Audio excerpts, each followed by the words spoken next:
Bismillahirrahmanirrahim. Assalamualaikum warahmatullahi wabarakatuh.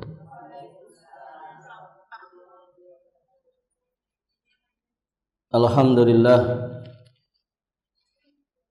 hamdan yaliqu bi jalalihi wa 'azimi sultanihi. Asyhadu an la ilaha illallah wahdahu rabbi la syarikalah. Wa asyhadu anna Muhammadan 'abduhu wa rasuluh, amma ba'd. Allahumma inna nas'aluka 'ilman nafi'an wa rizqan thayyiban wa 'amalan mutaqabbala. Allahumma 'allimna ma yanfa'una wanfa'na bima 'allamtana wa zidna 'ilman.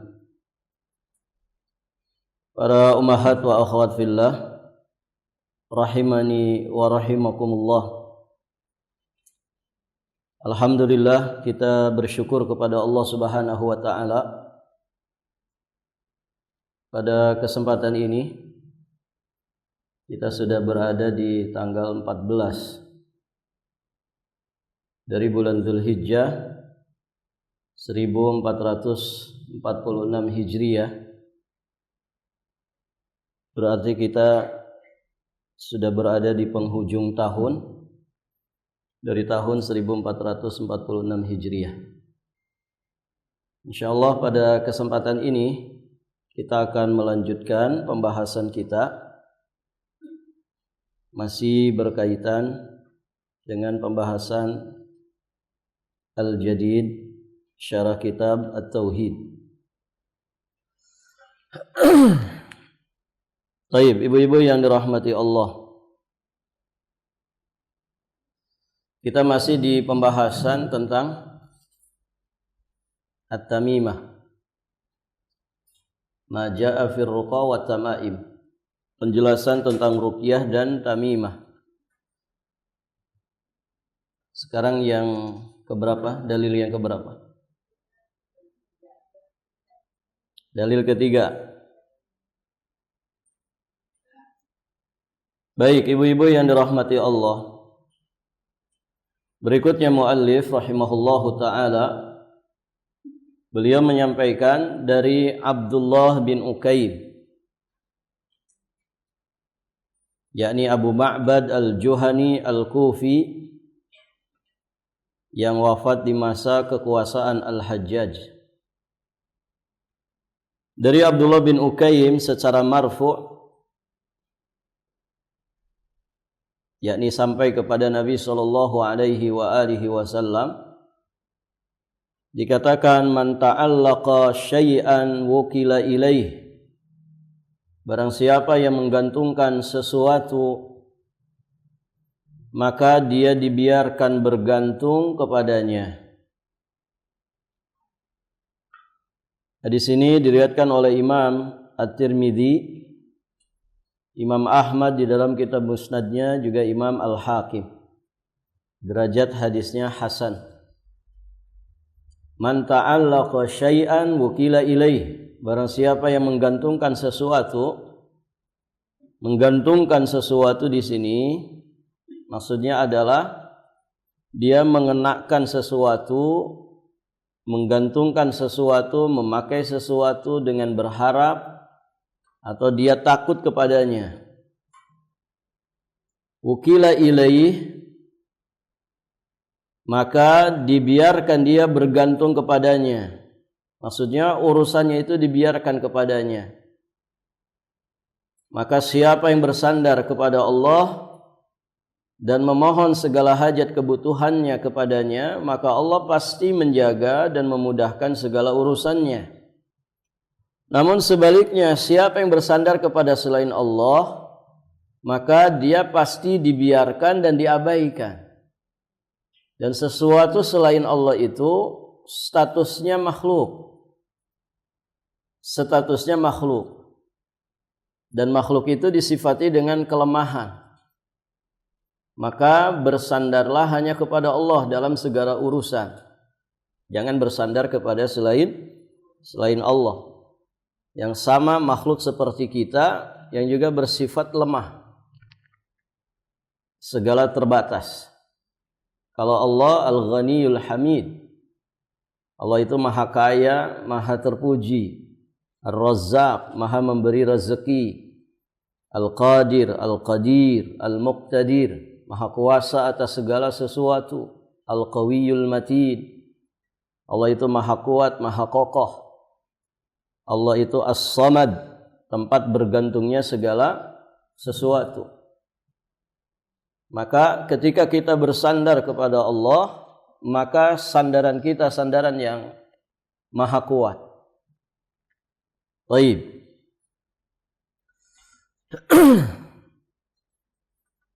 Kemudian makna hadis ini secara garis besar.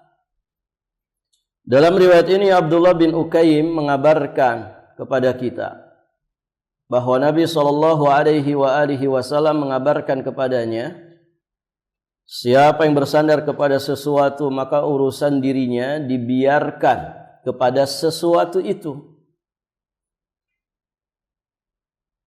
Maka siapa yang menyerahkan hajat dan kebutuhannya kepada Allah, dia pasti akan memberikan jalan keluar dari kesulitannya dan memudahkan urusannya. Dan siapa yang bersandar kepada selain Allah, dia membiarkan urusannya kepada sesuatu selain Allah tersebut. Lalu Allah pun mengabaikannya. Hal itu karena segala kebaikan itu hanya ada di tangan Allah. Dan tak seorang pun yang bisa mendatangkannya kecuali Allah. Baik, ibu-ibu yang dirahmati Allah. Maka bertawakal, bersandar, meminta manfaat, berlindung dari madarat itu hanya kepada Allah semata. Idza sta'anta fasta'in billah. Jika kamu minta tolonglah kepada Allah. Jika kamu memohon perlindungan, maka mohonlah perlindungan kepada Allah. Jika kamu minta rezeki, maka mintalah rezeki kepada Allah. Jadi proses kita di dalam menyandarkan jiwa dan raga kita dalam segala urusan kita kepada Allah, itu sudah proses yang menenangkan batin, menenteramkan jiwa. Begitu. Lebih-lebih lagi kalau kemudian Allah akhirnya memudahkan urusan kita, mengeluarkan kita dari segala kesulitan. Itu sudah kebaikan di atas kebaikan. Kebahagiaan di atas kebahagiaan. Dengan bersandarnya saja sudah bahagia. Dengan kita tawakal kepada Allah, menggantungkan semua urusan kita kepada Allah, itu sudah menenangkan batin kita. Dan demikianlah ya indahnya ajaran Islam ini. Ibu-ibu yang dirahmati Allah. Tidak ada satupun kebaikan pasti melahirkan kebaikan yang lainnya. Barakallahu fikum. Beda dengan orang yang bersandar kepada selain Allah. Selain Allah ini makhluk yang juga punya sifat lemah. Punya segala keterbatasan sebagaimana kita. Maka seringnya orang itu ketika bersandar kepada makhluk, dia mendapatkan kekecewaan. Karena saat proses bersandarnya pun sudah meragukan. Iyakah, bisakah, apa tidak? Begitu kan? Sedang proses bersandar kepada makhluk saja sudah meresahkan. Sehingga seringkali ibu-ibu yang dirahmati Allah mengatasi masalah tapi menghasilkan masalah yang baru. Kita harapannya si fulan, si alan ini bisa mengatasi masalah kita, tapi justru malah mengatasi masalah dengan menambah masalah yang baru. Ya tambah ruwet. Thayyib, ibu-ibu yang dirahmati Allah. Proses ketika kita bersandarnya pun bikin kita ragu, meresahkan, menggelisahkan. Barakallahu fiikum. Maka bersandarlah hanya kepada Allah dalam segala urusan. Coba hari-hari kita ini ibu disuruh bersandar kepada Allah kan. Mau pakai baju saja bersandarnya ke siapa? Ke Allah. Mau makan bismillah. Begitu ya. Bisa jadi makanan ini walaupun banyak di hadapan kita, ternyata bukan milik kita. Ya kan? Ada orang makan semacam hamburger gitu, baru satu gigit. Makannya di pinggir pantai. Baru satu gigit, ngunyahnya aja belum selesai. Ya, belum masuk ke tenggorokan. Tiba-tiba ada burung besar menyambar makanan itu. Padahal gede itu hamburger. Tiba-tiba disambar sama burung. Jadi belum tentu jadi milik kita, kan begitu. Ya Ibu.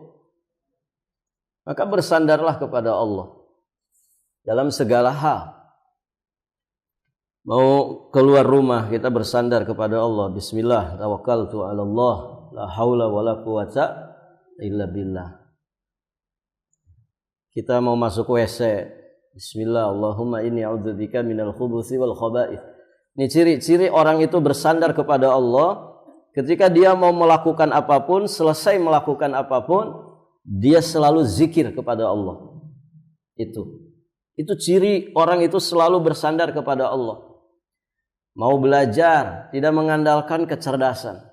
Ustadz, di majelis ini kecerdasan saya di atas rata-rata. Jadi, kalau yang lain itu kan lelet-lelet gitu kan. Kalau saya itu sekali dengar hafal Ustaz. Tidak begitu ya. Yang ngasih anugerah ilmu itu siapa? Allah Azza wa Jalla. Ibu, banyak gak orang cerdas tersesat? Banyak. Ya. Orang pintar agama tersesat banyak? Banyak. Makanya carilah pasangan yang beragama, yang punya agama. Bukan yang cerdas agama. Karena yang cerdas agamanya belum tentu juga soleh dalam kesehariannya. Banyak orang cerdas agama. Tersesat dia. Bahasa Arabnya ngalahin bahasa Arab ibu-ibu di sini. Hafalannya ngalahin hafalan ibu-ibu di sini. Tapi kesehariannya melakukan kebid'ahan. Bahkan membela mati-matian kebid'ahan. Ada yang jadi kuburiyun. Nyembah-nyembah kuburan. Beragamanya hanya ritual perayaan-perayaan saja. Seolah-olah agama itu ya semuanya perayaan. Cerdas-cerdas mereka. Sekolah agamanya tinggi-tinggi. Dikasih kecerdasan, tapi tidak dikasih ilmu yang bermanfaat. Maka bersandar kepada Allah. Mau belajar, Allahumma inni as'aluka ilman nafi'an wa rizqan thayyiban wa amalan mutaqabbalan. Begitu. Semua, dalam semua urusan. Urusan lahir, urusan batin, urusan dunia, lebih-lebih urusan agama, kebaikan akhirat kita. Sandarkan semuanya kepada Allah. Tentu dengan ikhtiar yang dibenarkan. Taib, ibu-ibu yang dirahmati Allah. Jadi itu ya, ciri orang itu bersandar kepada Allah. Ya, tidak ada satupun aktivitas yang dia kerjakan, tidaklah dia selesai dari mengerjakan sesuatu kecuali lisan hatinya selalu berzikir kepada Allah. Begitu. Naik tangga sini, jangan mentang-mentang sehat. Orang sehat itu bisa bisa terkilir, ya kan? Baca doanya naik tangga apa? Allahu Akbar. Ini nanjak. Allahu Akbar, Allahu Akbar. Ada berapa tangga itu di situ, Bu? Sudah lama naik tangga ini nggak pernah ngitung ya. Kayaknya pemiliknya aja nggak hafal. Taruhlah 15 tangga, 15 takbir. Allahu Akbar, Allahu Akbar, Allahu Akbar, Allahu Akbar. Turun nanti alhamdulillah, alhamdulillah, alhamdulillah. Zikir semua. Ya. Jangan mentang-mentang sehat ya. Enggak pegangan Ustaz. Saya kalau naik tangga sini enggak pegangan. Lutut enggak ada bunyi-bunyi gitu kan. Enggak ada istirahat secepat kilat. itu bisa terkilir, bisa jatuh. Bisa. Jadi jangan mengandalkan apa yang ada pada diri kita. Semuanya pasrahkan kepada Allah. Sekecil apapun urusan kita itu. Apalagi urusan-urusan besar. Taib, ibu-ibu yang dirahmati Allah. Nah, orang-orang yang pakai jimat itu, dia tidak bersandar kepada Allah. Dia bersandar kepada jimatnya. Apa yang bisa dilakukan jimat, ibu? Dikencingi anak kecil aja dia nggak bisa ngapa-ngapain. Maka Allah pasrahkan urusannya kepada makhluk ini yang berupa jimat ini. Ya nggak bisa apa-apa. Baik, ibu-ibu yang dirahmati Allah. Faidah-faidah yang bisa kita ambil di sini diringkaskan 2 faidah saja. Pertama, jelas ya, wajibnya bertawakal hanya kepada Allah. Namun tawakal itu tidak menafikan sikap melakukan sebab-sebab yang dibolehkan. Ini yang sudah berulang-ulang kita bahas tentang ahkamul asbab, hukum-hukum terkait dengan menempuh sebab. Bahasa kitanya ikhtiar, usaha. Jadi tawakal yang benar kepada Allah itu tidak menghilangkan ikhtiar dan usaha yang dibenarkan secara syariat. Karena ya segala sesuatu tentu dengan ikhtiarnya. Di samping kita bertawakal kepada Allah Subhanahu wa taala. Kalau kita ingin menuju surga, ya tempuh jalan-jalannya. Nah, itu namanya ikhtiar. Kalau ada sekian banyak jalan menuju surga, berusahalah menempuh yang terdekat, termudah, yang paling praktis untuk menuju surga. Dan Nabi sudah ngasih tahu, jalan praktis menuju surga itu adalah belajar agama. Jalan pintas menuju surga Allah Subhanahu wa taala itu belajar agama. Kenapa? Karena semua jalan yang mengantarkan kita ke surga itu pondasi dasarnya adalah ilmu agama. Orang itu kalau berilmu, makannya makan yang berpahala. Orang itu kalau berilmu, tidurnya tidur yang berpahala. Orang itu kalau berilmu, sedekahnya sedekah yang berlimpah pahala. Orang berilmu itu kalau berakhlak, akhlaknya pasti akhlak yang berkualitas. Orang berilmu itu kalau ibadah, ibadahnya pasti ibadah yang berkualitas. Maka jalan pintas menuju surga Allah itu belajar agama. Begitu kan kata Nabi sallallahu alaihi wasallam. Jalan termudah, jalan pintas yang mengantarkan seseorang kepada surga Allah adalah menuntut ilmu agama. Ini ikhtiar untuk menuju surga.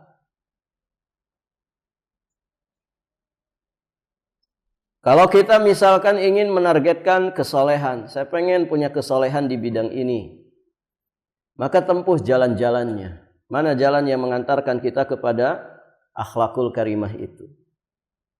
Kalau kita misalkan ingin punya cita-cita menyelesaikan target amalan ini, maka tempuh jalan-jalannya, ikhtiar. Di samping kita bertawakal kepada Allah. Allahumma inni ala dzikrika wa husni ibadatika. Allahumma inni ala dzikrika wa syukrika wa husni ibadatika. Tawakal kepada Allah tapi jalurnya mesti ditempuh. Ikhtiarnya mesti dilaksanakan. Dan begitu. Baik, ibu-ibu yang dirahmati Allah. Ya Allah, tahun depan saya pengen kurban. Jadi 1/7 saja, gitu kan? Dari 7 orang yang kurban sapi. Niatan, keinginan itu bagus, sudah dicatat pahala. Kemudian minta kepada Allah supaya dikasih rezeki yang berkah. Baik. Ikhtiarnya apa? Ikhtiarnya apa? Gimana nanti aja. Kan tidak begitu, Ibu ya. Ikhtiarnya ya gimana caranya nih? Biar nanti Zulhijjah tahun depan saya bukan yang ngantri kupon, tapi saya yang bagi kupon. Begitu ya. Saya ngantarkan kurban itu kepada kaum muslimin. Bagaimana caranya? Pokoknya saya pengen bisa 1/7 misalkan. 3 juta, minimal 3 juta, harga sapi 21. Ya dia mulai menyimpan. Ya setelah melaksanakan kewajiban yang lain. Sisihkan 300.000 1 bulan. Supaya 10 bulan ke depan minimalnya dapat 3 juta, kan begitu Ibu? Aduh, 300.000 terlalu besar bagi saya. Ya dicicil lagi. Kalau susah tiap akhir bulan atau awal bulan nyimpen 300.000, ya sudah nyimpennya 10.000 saja setiap hari. 10.000 Ibu. Ya, bagi sebagian kalangan itu recehan, tidak berarti. Begitu ya. Simpan 10.000, berarti sebulan berapa? 300.000. 10 bulan sudah kumpul 3 juta. Nah itu namanya apa? Menempuh sebab. Ada ikhtiar yang dilakukan. Dan selama kita berproses itu, berikhtiar itu, insya Allah Allah Subhanahu wa ta'ala tidak akan menyia-nyiakan usaha kita. Tiba-tiba di bulan ke-6 kita mati. Sudah dicatat belum niatnya? Sudah. Ikhtiarnya sampai 6 bulan itu, berarti 300 kali 6 sudah 1.800.000 itu. Kira-kira dicatat juga enggak? Dicatat juga. Wong niatnya saja sudah dicatat. Apalagi kalau sudah ada ikhtiar yang ditempuh. Ini ikhtiarnya sudah ditempuh 6 bulan.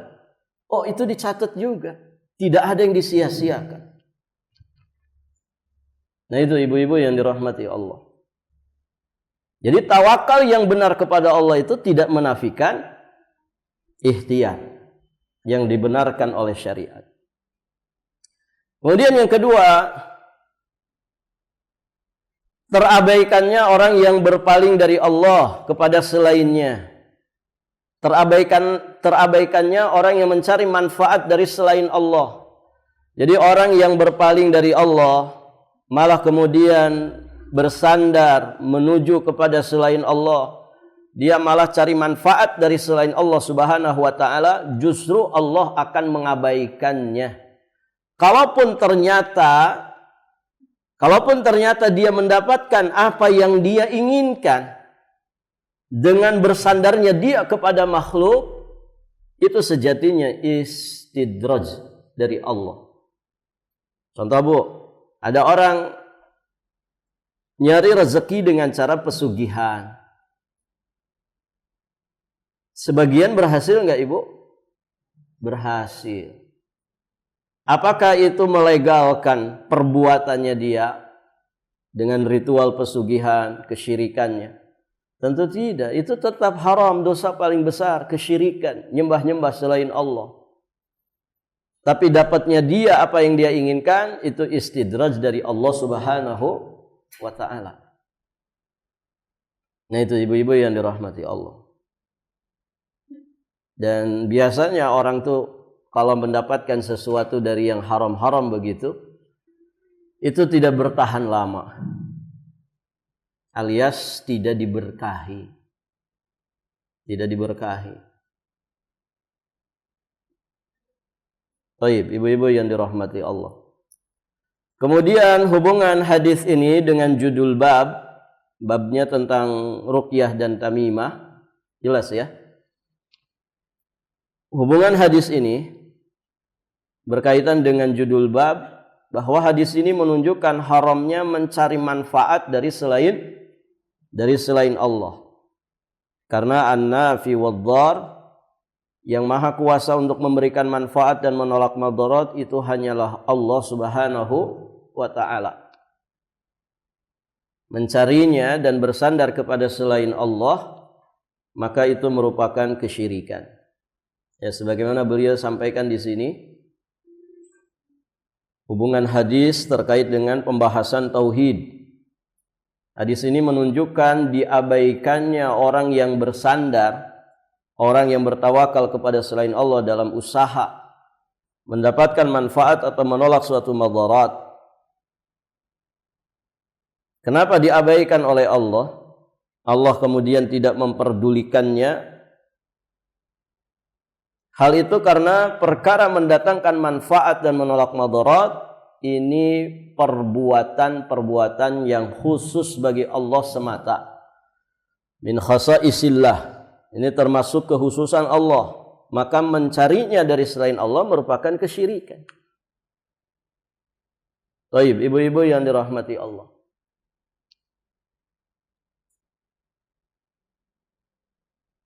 Nah, ini hadis yang ketiga atau dalil yang ketiga di dalam bab ini. Kita lanjut dalil keempat.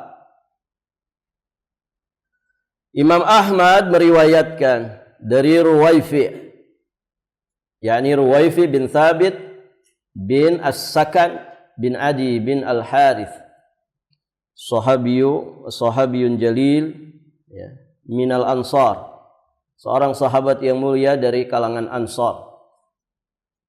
Ruwaifi ini sempat tinggal di Mesir dan sempat menjadi gubernur di daerah Raqqah dan wafat di Mesir tahun 56 Hijriah.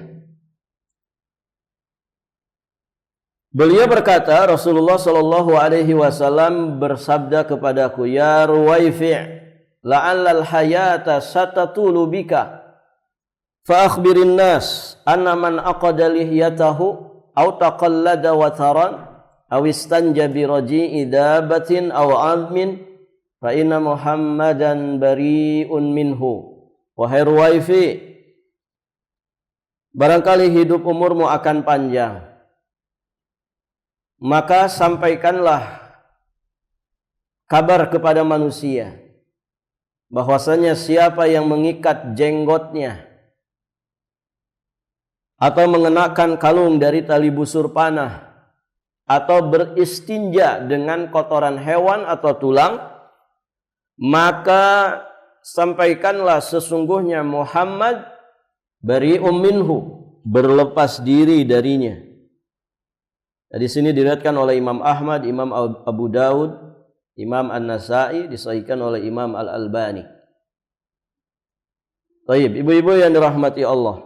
Kemudian pensyarah rahimahullahu taala menyebutkan penjelasan dari kosakata yang ada dalam hadis ini. Aqada lihyatahu. Ada kalimat aqada lihyatahu,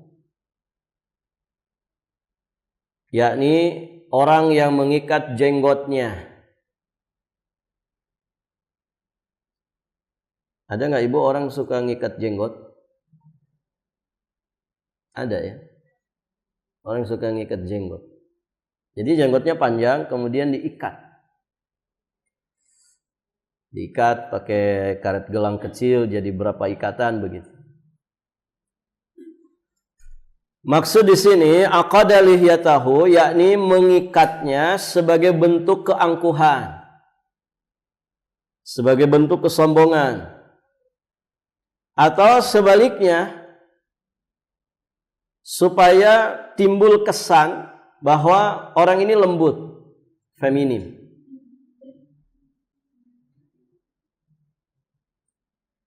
Sebagian penjelasan ulama mengatakan yang dimaksud aqada lihyatahu di sini maksudnya dia mengikat jenggotnya saat sholat. Baik. Itu tentang ngikat jenggot. Kemudian kalimat taqallada wataran, mengenakan kalung dari tali busur panah. Nah, ini yang kaitannya dengan pembahasan kita. Mengenakan kalung dari tali busur panah, yakni mengalungkannya di leher hewan dari hewan ternaknya untuk melindungi hewan tersebut dari ain. Ini bahasa lainnya ya jimat. Watar di sini yang dimaksud adalah tali busur. Bentuk jamaknya autar, tali busur panah. Ya, bahannya apapun, tidak mesti dari tali busur. Bisa dari kulit, bisa dari benang yang lain, bisa dari kain. Pokoknya apa yang dikalungkan sebagai penolak bala atau pelindung dari penyakit ain, berarti sama masuk dalam kategori ini.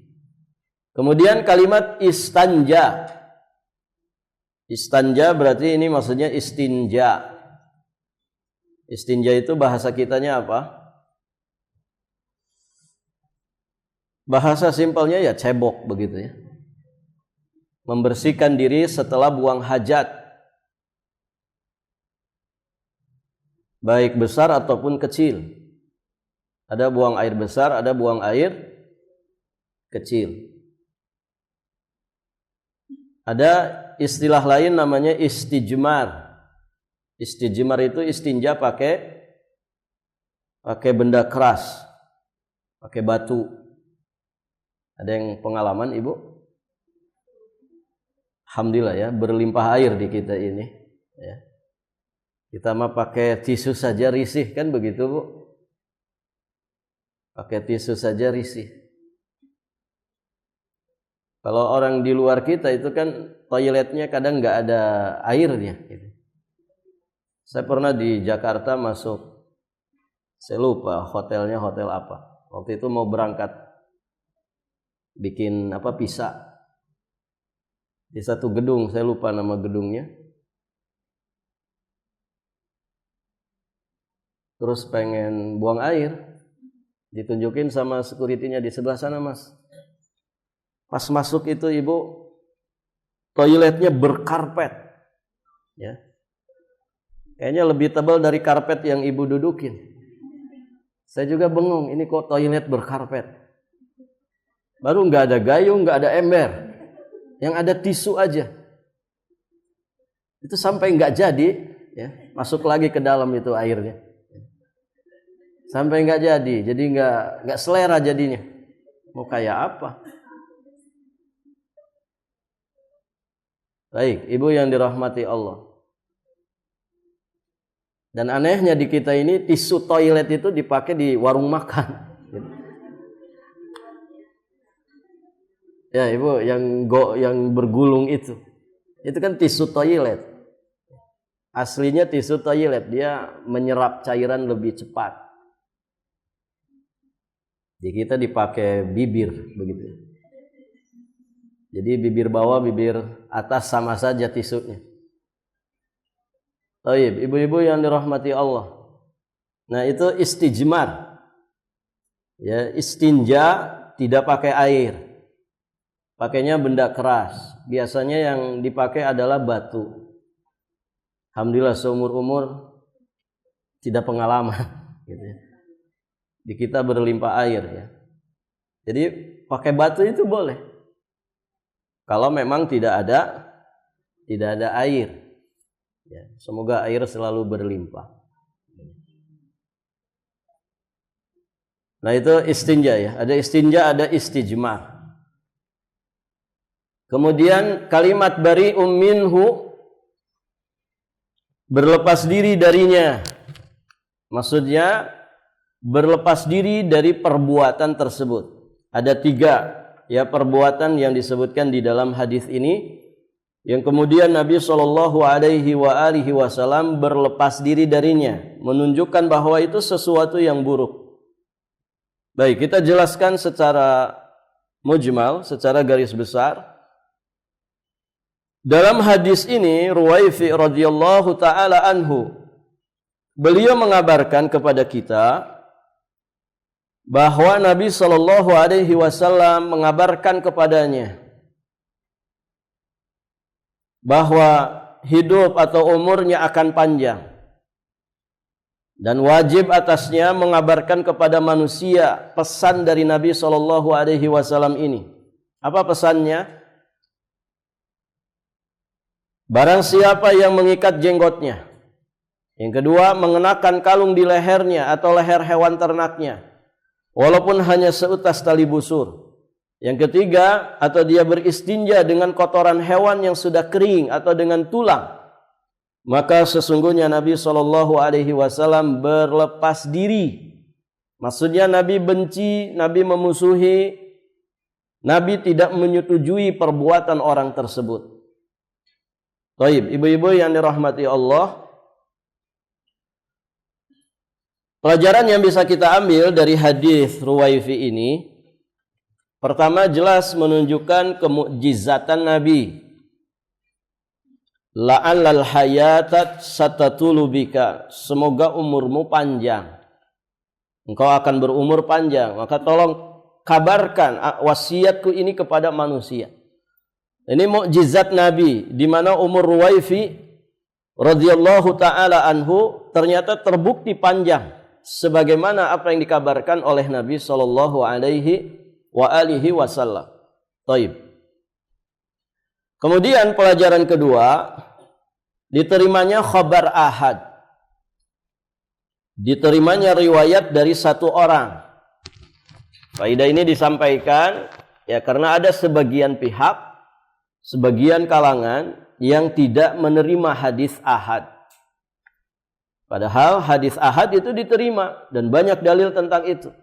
Selama kemudian ya hadis tersebut ya bisa dipertanggungjawabkan kesahihannya ya di dalam ilmu hadis. Ahli sunnati wal jamaah menerima khabar ahad. Khabar ahad itu riwayat yang bersumber dari satu orang sahabat Nabi sallallahu alaihi wasallam.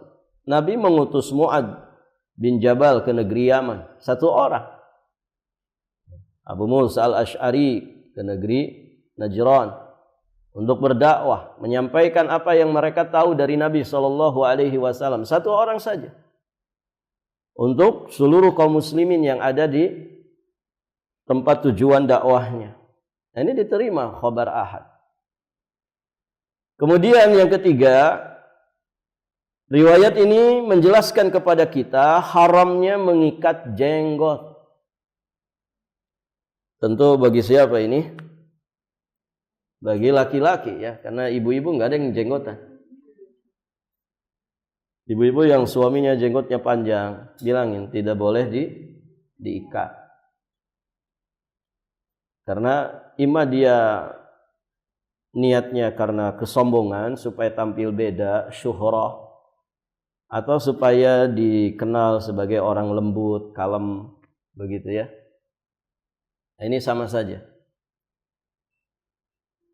Kemudian haramnya mengenakan kalung dari tali busur dalam rangka untuk menolak bala atau mengambil manfaat. Nah, ini poin kita dalam pembahasan ini terkait dengan jimat. Zaman dulu ya jimat diantaranya dari tali busur panah. Kemudian yang kelima, haramnya beristinja. Haramnya beristinja dengan kotoran hewan yang sudah kering atau dengan tulang. Kotoran hewan yang sudah kering. Taib. Juga dengan tulang tidak boleh. Termasuk istijmar. Istijmar dengan kedua benda ini juga tidak boleh. Kenapa? Karena tulang itu merupakan makanan bangsa jin. Dan kotoran binatang itu adalah makanan dari hewan ternaknya jin. Ya tentu alam mereka berbeda dengan alam kita. Kita tidak pernah tahu ya bagaimana jin itu makan tulang. Bagaimana jin itu binatang-binatang di dunia, di alamnya jin itu memakan kotoran dari hewan ternak manusia. Baik, ibu yang dirahmati Allah. Di kita mungkin kurang begitu terbayang ya bagaimana orang itu cebok pakai kotoran binatang. Bisa dibayangkan ibu? Tidak bisa. Modelnya bagaimana? Tai ayam di kita mah medok begitu ya. Pernah lihat tai ayam ibu? Tai ayam kering kan juga bagaimana dipakai istinja. Tai kebo apalagi. Gitu ya.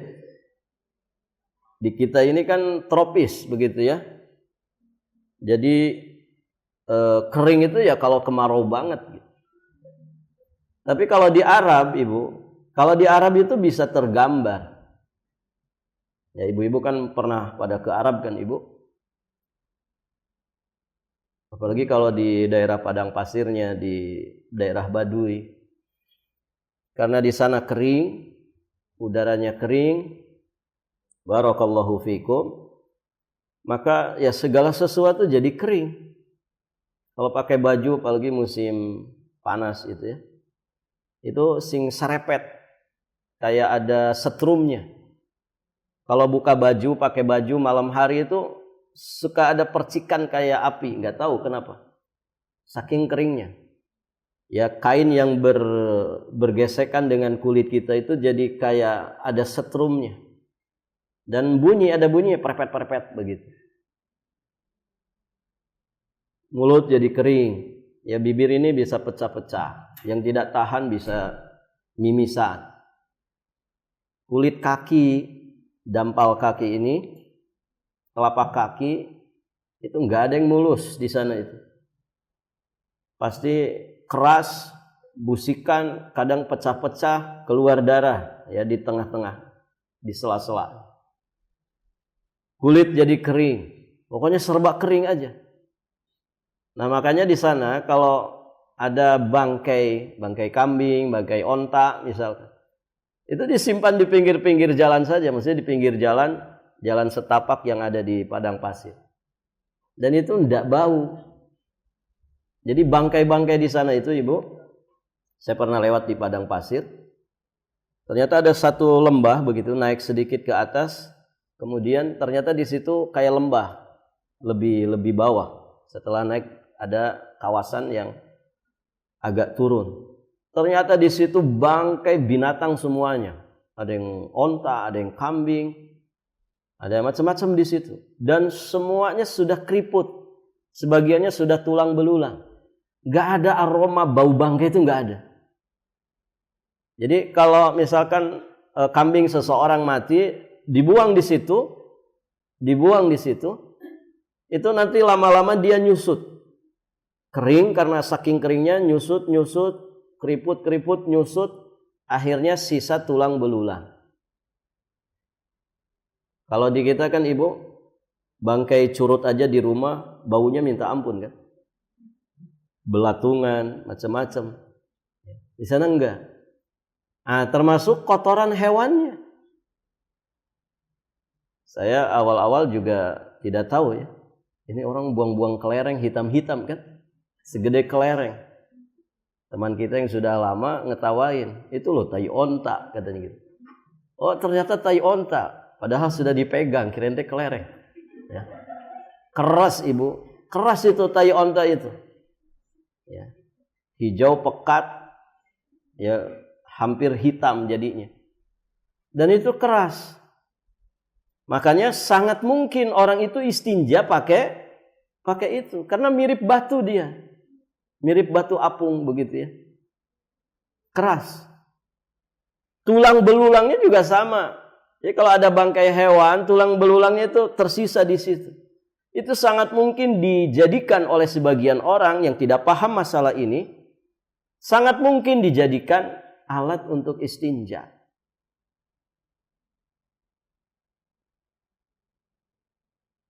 Begitu.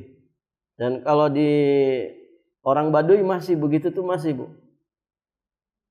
Karena mereka susah air. Dan kita bisa ngebayangkan betapa ribetnya gitu ya. Kalau orang sedang diare itu kayak apa gitu. Saya pernah kunjung ke satu markas, Ibu, di daerah Jauf namanya, perbatasan sama Saudi, dikelilingi gunung batu. Kan tidak ada listrik di situ ya. Saya 1 bulan di markas itu.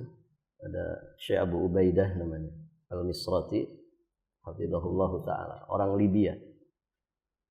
Kita kunjung ke markas itu 1 bulan. Itu kalau sedang malam hari itu dari kejauhan kan, sejauh mata memandang kawasan terbuka gitu ya, padang pasir, terus gunung-gunung batu. Kalau malam tuh kita sering melihat ada kayak bayangan hitam gitu maju, tiba-tiba hilang, nanti muncul lagi, nanti jalan lagi. Kita tanya sama orang sana, Kita sering lihat kalau malam-malam ada kayak bayangan hitam gitu, itu apa? Mereka malah ketawa. Ternyata apa? Itu niswah katanya. Yaqdilnal hajat. Itu perempuan yang sedang akan buang hajat, tapi dari kejauhan. Gitu ya. Nah itu, ibu-ibu yang dirahmati Allah. Ada yang muntah, Ibu? Hah? Kenapa? Iya, maaf ya, ini biar paham aja, Ibu.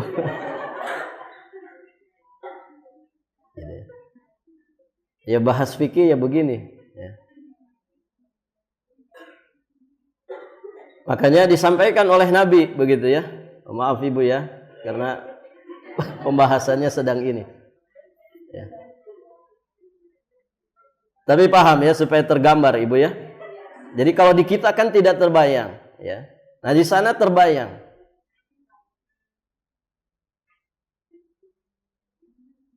Jadi begitu. Nabi Shallallahu Alaihi Wasallam yang melarang kita qadha al-hajat atau istinja dengan kotoran hewan atau dengan tulang. Dan Nabi Shallallahu Alaihi Wasallam bari'um minhu, ya beliau berlepas diri dari itu, menunjukkan bahwa beristinja dengan kotoran hewan yang sudah kering atau tulang, beristijmar dengannya, istijmar ini istilah lain dari istinja tadi. Karena tadi ya dia merupakan makanan bangsa jin dan kotoran ternaknya itu adalah makanan hewan ternak jin. Baik, ibu-ibu yang dirahmati Allah.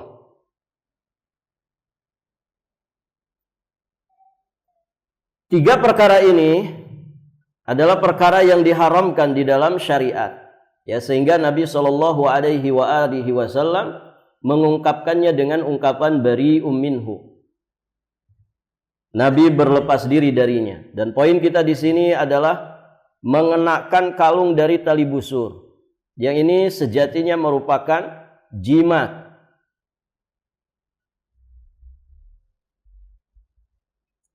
Kaitan hadis ini dengan judul bab sangat jelas,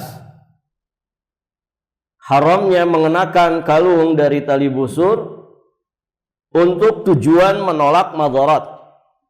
Tujuan menolak madarat. Dan orang pakai jimat mesti tujuannya itu kan.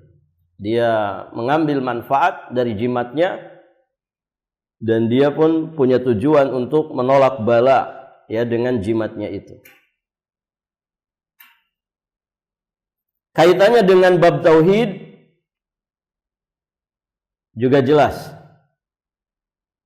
Perbuatan tersebut itu merupakan kekhususan bagi Allah yang kuasa untuk memberikan manfaat, kuasa untuk menolak madarat. Itu hanyalah Allah Subhanahu wa taala. Sehingga ketika memintanya dari selain Allah, maka itu hukumnya syirik. Nah demikian ibu-ibu yang dirahmati Allah. Ini hadis yang keempat. Hadis yang kelima nanti kita lanjutkan di kesempatan berikutnya biidznillah ta'ala. Barakallahu fiikum. Baik ibu-ibu yang dirahmati Allah, sampai di sini pelajaran kita. Demikian ibu ya. Allahu a'lam bissawab. Saya kira cukup sampai di sini. Semoga bermanfaat. Insyaallah ta'ala kita lanjutkan di kesempatan berikutnya biidznillah. Kita akhiri dan kita tutup dengan doa kafaratul majlis. Subhanakallahumma bihamdik asyhadu an la ilaha illa anta astaghfiruka wa atubu ilaik. Assalamualaikum warahmatullahi wabarakatuh.